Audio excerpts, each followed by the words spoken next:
Selamat pagi pemirsa, jumpa kembali bersama saya Syifa Aulia dalam Berita Kaltim hari ini. Sejumlah berita penting telah kami siapkan untuk Anda dan berikut diantaranya. Seorang pekerja bangunan di Samarinda tewas tersengat aliran listrik.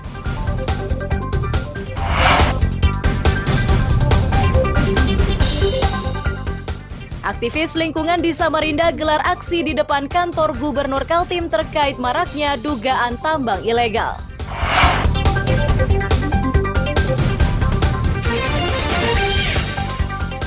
Kutai Timur kini memiliki satu objek wisata yang dinamai Kampung Bahari Nusantara.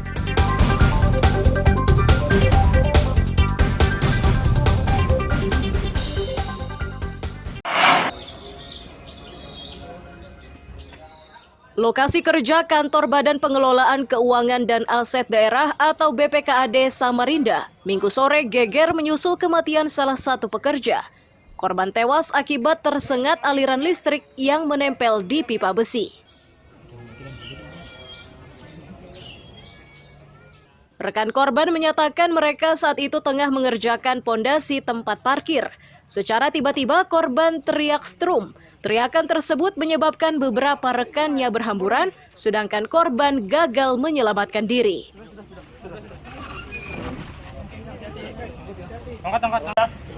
Siapa, Pak? Sudah ya? Oke ya.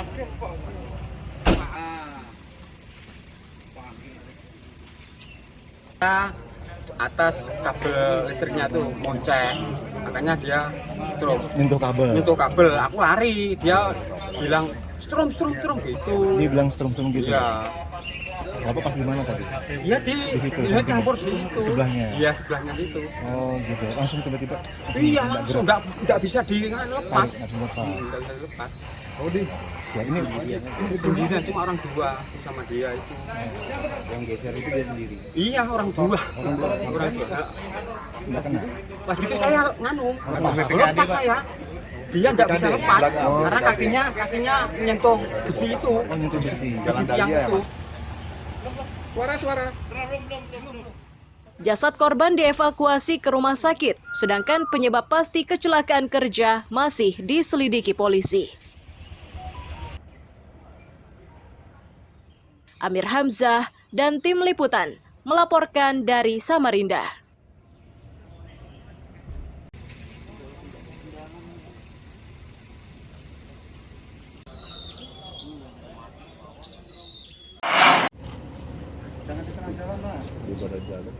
Pemilik sepeda motor dan gerobak yang dirazia petugas gabungan di Tanjung Redep Berau Senin siang ini agar memindahkannya ke tempat yang jauh dari jalan.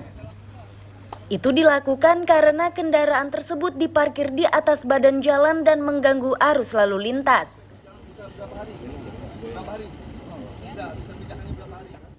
Di lokasi yang sama, petugas juga memberi peringatan kepada pemilik barang rongsok yang menempatkan barang-barangnya hingga ke tepi jalan. Kali ini pemilik usaha hanya diberi teguran lisan. Jika pada razia mendatang masih ditemukan hal yang sama, maka petugas akan memberikan tindakan tegas.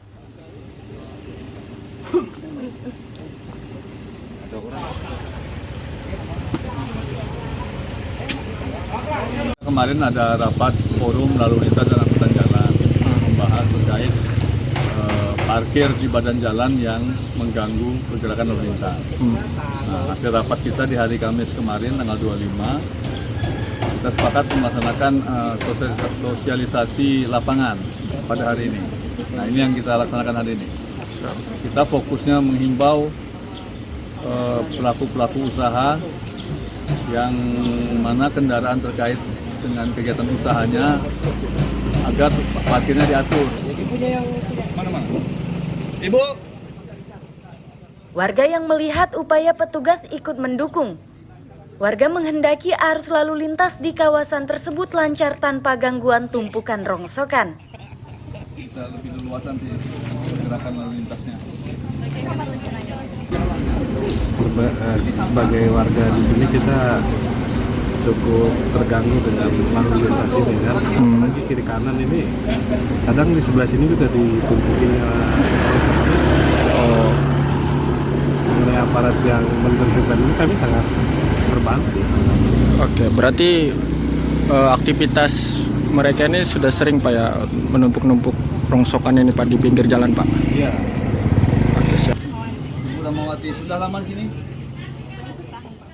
Petugas juga mengimbau pedagang sayur mayur agar memindahkan ke tempat yang lebih aman karena kawasan tersebut rencananya akan ada proyek parit. Dibaiki betul-betul untuk ya minta bantuannya juga kita. Amir Hamzah dan Miko Gusti melaporkan dari Kabupaten Berau.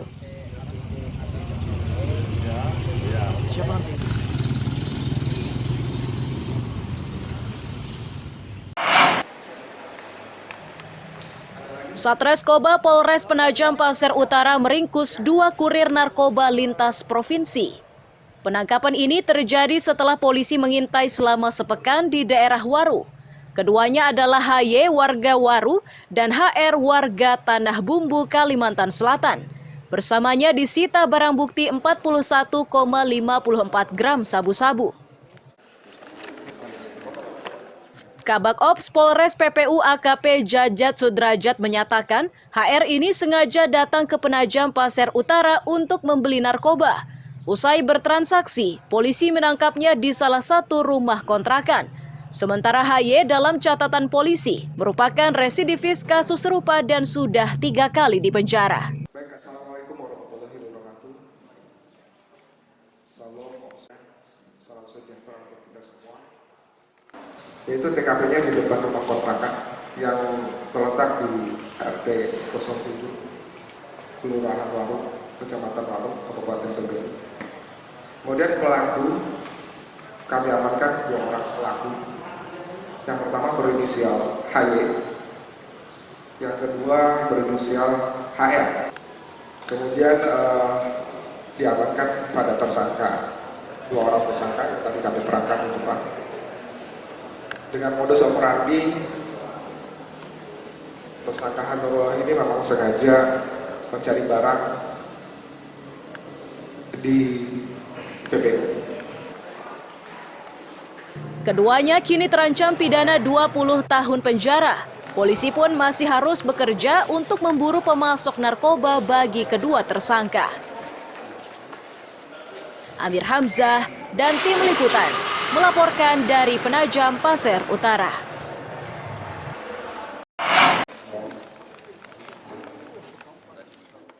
Pengungkapan kekerasan terhadap anak yang dilakukan bapak kandung dan ibu tiri di Kelurahan Petung, Penajam Pasir Utara hingga kini masih bergulir.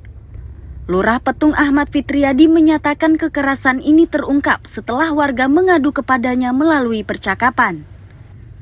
Awalnya upaya untuk menyelesaikan perkara ini dilakukan melalui jalan damai. Laporan ke polisi akhirnya dilakukan setelah sang ibu tiri menyangkal tuduhan penganiayaan tersebut.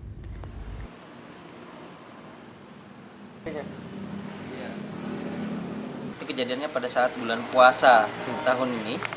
Kejadian tersebut berupa screenshotan percakapan antara ibu-ibu dengan ibu-ibu. Screenshot itu saya coba dalamin dan kemudian mencari informasi terhadap kekerasan tersebut. Kemudian pada saat kejadian itu pas maghrib, warga itu melaporkan. Kemudian saya mencoba untuk mengkonfirmasi, menyampaikan kepada piket pospol, habis piket pospol kepada RT untuk mendatangi rumahnya yang kebetulan notabene-nya juga ada di Kelurahan Petung ya.